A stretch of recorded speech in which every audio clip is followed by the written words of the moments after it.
दोस्तों, देश की महान गायिका और भारत रत्न लता मंगेशकर अब हमारे बीच नहीं है। उनका निधन 92 वर्ष की उम्र में 6 फरवरी 2022 को मुंबई के ब्रीच कैंडी अस्पताल में हो गया था। उनके निधन के 2 साल हो गए हैं, लेकिन आज भी लगता है कि वे हमारे बीच हैं, क्योंकि उनकी सबसे बड़ी पहचान उनकी आवाज थी और हमेशा रहेगी। इस महान गायिका लता मंगेशकर का जन्म 28 सितंबर 2029 को मध्य प्रदेश के इंदौर शहर में मराठी संगीतकार पंडित दीनानाथ मंगेशकर के यहाँ हुआ था। इनकी माता का नाम शेवंती था। 5 भाई बहनों में ये सबसे बड़ी थी। बहनों में मीना, आशा, उषा और भाई हृदयनाथ मंगेशकर हैं। अचानक पिता के देहांत के कारण परिवार चलाने की जिम्मेदारी लता जी पर आ गई थी।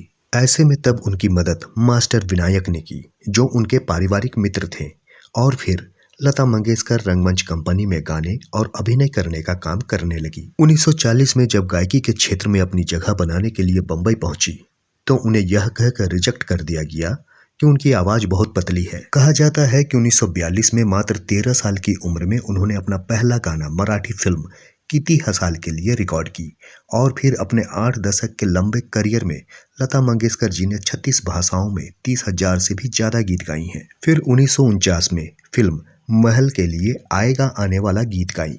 उस समय पार्श्व गायकों को ज्यादा महत्व नहीं दिया जाता था, इसलिए इस बात को सार्वजनिक नहीं किया गया कि इस गीत को गाने वाली गायिका कौन है। लेकिन उस दौर में यह गीत इतना जबरदस्त हिट हुआ कि लोग यह जानना चाहते थे कि इस गीत की गायिका कौन है। तब रेडियो स्टेशन कंपनी ने रिकॉर्डिंग कंपनी HMV से संपर्क कर यह बताया कि इस गीत को गाने वाली गायिका का नाम लता मंगेशकर है।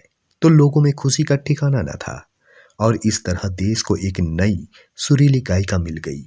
इसके बाद उनकी 8 दशक के लंबे गायकी के क्षेत्र में उन्हें सुर सम्राज्ञी, स्वर कोकिला, जादुई सुरों की मल्लिका और ना जाने कितनी उपाधियां मिली। 2001 में उन्हें देश का सबसे बड़ा नागरिक सम्मान भारत रत्न से सम्मानित किया गया। इससे पहले पद्म भूषण, पद्म विभूषण, दादा साहब फाल्के जैसे पुरस्कारों के साथ साथ कई राष्ट्रीय फिल्म पुरस्कारों से भी सम्मानित किया जा चुका है।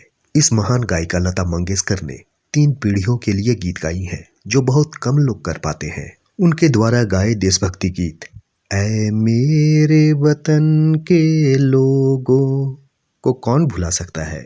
उनके निधन के बाद उनकी याद में उत्तर प्रदेश के अयोध्या में लता मंगेशकर चौक का निर्माण किया गया, जहां पर 14 टन वजन और 40 फीट लंबा वीणा स्थापित की गई है।